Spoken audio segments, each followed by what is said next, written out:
Online class में आप सभी का स्वागत है। मैं Dharmanarayan Vaishnav, assistant professor zoology, Shri Pratap Singh Barhat राजकीय महाविद्यालय शाहपुरा भीलवाड़ा। आज हम आइसोलेशन, पृथक्करण या वियोजन क्या होता है उसके बारे में अध्ययन करेंगे। ये BSc first year paper first के 3rd यूनिट का टॉपिक है। तो इसमें शुरुआत करते हैं अपन। तो इसमें सबसे पहले अपन बात करेंगे definition of isolation, types of isolation. उसमें अपन इसके मेजर 3 प्रकार है: ज्योग्राफिकल आइसोलेशन, टिपिकल आइसोलेशन और रिप्रोडक्टिव आइसोलेशन, और अंत में सिग्निफिकेंस ऑफ आइसोलेशन। तीनों प्रकारों के बारे में और उसके बाद में अंत में इसका महत्व क्या है इसके बारे में चर्चा करेंगे। तो शुरुआत करते हैं अपन सबसे पहले इसकी डेफिनेशन। किसी जाति के जीवों का छोटे छोटे समूह या उपजातियों में विभक्त होने की प्रक्रिया ही क्या कहलाती है? आइसोलेशन। अब सजीवों के समुदायों या जातियों के मध्य जीन प्रवाह को रोकने वाले विकल्प को ही क्या कह सकते हैं अपन? वियोजन। दोनों परिभाषाओं का मतलब सेम है, ठीक है। अब इवोल्यूशन में आइसोलेशन एक महत्वपूर्ण भूमिका निभाता है। वैज्ञानिक केलॉग का मानना है कि यह एक ऐसा बायोलॉजिकल कैटलिस्ट है जिससे ऐसी परिस्थितियां उत्पन्न होती है कि जीवों में परिवर्तन उत्पन्न होते हैं और प्रकृति स्वयं उनका चयन कर लेती है। इसके अलावा वेलेस ने भी आइसोलेशन को प्राकृतिक वर्ण में सहायक माना है। पृथक्करण या आइसोलेशन का कारण समुदाय के बीच भौतिक, भौगोलिक या अन्य प्रकार का बैरियर हो सकता है। अब टाइप्स ऑफ आइसोलेशन।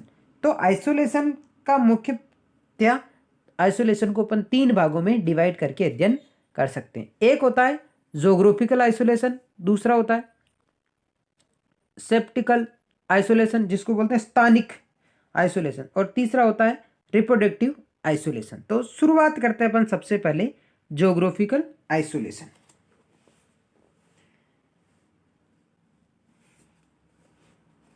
विकासविद हुए थे मॉरिस वेगनर ने बताया कि पृथ्वी पर उत्पन्न समस्त जातियों के निर्माण में ज्योग्राफिकल आइसोलेशन एक इंपॉर्टेंट फैक्टर है। इसके लिए अनेक अवरोधक जैसे पहाड़ी या पहाड़ियाँ, पृथ्वी पर जल या जलीय स्थल, इसके अलावा मरुस्थल, वन, पर्वत आदि पाए जाते हैं, जिनके कारण जीवों के बीच की दूरी बढ़ जाती है और जीव परस्पर वियोजित हो जाते हैं। अब इनमें आपसी जनन संभव नहीं हो पाता और जीव स्थान विशेष में सीमित होने के कारण अनुकूलित हो जाते हैं। अब इसका जो एग्जाम्पल अपन ले सकते हैं वो है गैलापागोस आइसलैंड पर पाई जाने वाली विभिन्न प्रकार की डार्विन फिंचेज का एग्जाम्पल अपन पुरानी क्लासों में भी बात कर सकते हैं। डार्विन फिंचेज जो टॉप उदाहरण है किसका? ज्योग्राफिकल आइसोलेशन का। और कहाँ मिलती है? गैलापागोस द्वीप समूह पर, ठीक है। आगे समझ में।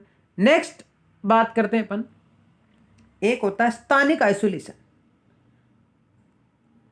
सेप्टियल आइसोलेशन या स्थानिक आइसोलेशन। इस प्रकार के आइसोलेशन में जातियां अत्यधिक दूर फैली होती है। ये दूरी इतनी अधिक हो जाती है कि जीवों में आइसोलेशन हो जाता है, और इसका जो एग्जाम्पल है वो है साउथ अमेरिका रीजन में पाई जाने वाली रेन पूरे महाद्वीप में मिलती है, परंतु हर जगह उसकी एक या हर क्षेत्र विशेष में पाई जाने वाली जो रेन है उसका कलर और आकार एक दूसरे क्षेत्र में पाई जाने वाली रेन से पूर्णतया भिन्न है। और यहाँ मैंने आपको 3 एग्जाम्पल दे रखे हैं, यानी कि पूरे क्षेत्र में मिलेगी पर हर क्षेत्र में पाई जाने वाली रेन का कलर और आकार भिन्न है।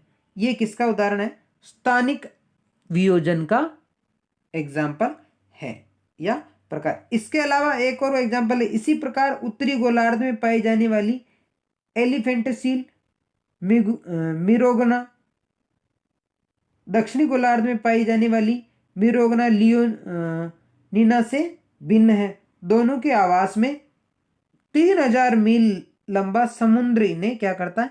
वियोजित करता है। यानी कि एक तो होता है ज्योग्राफिकल बैरियर और एक जो इतना वियोजन हो जाए कि वो आपस में कभी मिल ही नहीं पाए और एक नई स्पीसीज का विकास हो जाए। ठीक है, ये हो गई स्थानिक वियोजन की बात। नेक्स्ट बात करते हैं अपन रिप्रोडक्टिव आइसोलेशन की। तो जाति के निर्माण में रिप्रोडक्टिव आइसोलेशन एक महत्वपूर्ण भूमिका या सबसे महत्वपूर्ण कारक मान सकते हैं अपन। जीवों में अनेक जैविक अपूर्णताएं होती है जिससे वे आपस में जनन नहीं कर पाते। ये 2 प्रकार की से हो सकती है। एक तो होती है प्री मेटिंग आइसोलेशन, यानी कि जिसको वो हिंदी में कहते हैं पूर्व संगमी पृथक्करण। अब पूर्व संगमी पृथक्करण वे समस्त परिस्थितियां और कारक इसमें आते हैं जिनसे जीव आपस में जनन नहीं कर पाते। अब इसके 3 तरीके से अपन इसको डिफाइन कर सकते हैं। सबसे पहला, जब जीव आवास से मतलब मेरा स्वच्छ जलीय और समुद्र जलीय में भिन्नता के कारण जनन नहीं कर पाते तो इसको बोलते हैं इकोलॉजिकल आइसोलेशन। क्या कहते हैं? Ecological isolation. ठीक है। नेक्स्ट, विभिन्न जीवों के जननांगों की संरचना एक दूसरे के अनुरूप नहीं होती और ये आपस में प्रजनन नहीं होता तो इसे कहते हैं यांत्रिक पृथक्करण। क्या कहते हैं? यांत्रिक पृथक्करण। तीसरा, यदि जनन हो भी जाए तो जीवों के जननांगों में सूजन उत्पन्न हो जाती है और अंडे मादा के शरीर में नष्ट हो जाते हैं। ऐसा बैरियर कहलाता है फिजियोलॉजिकल आइसोलेशन और इसका एग्जाम्पल है ड्रोसोफिला।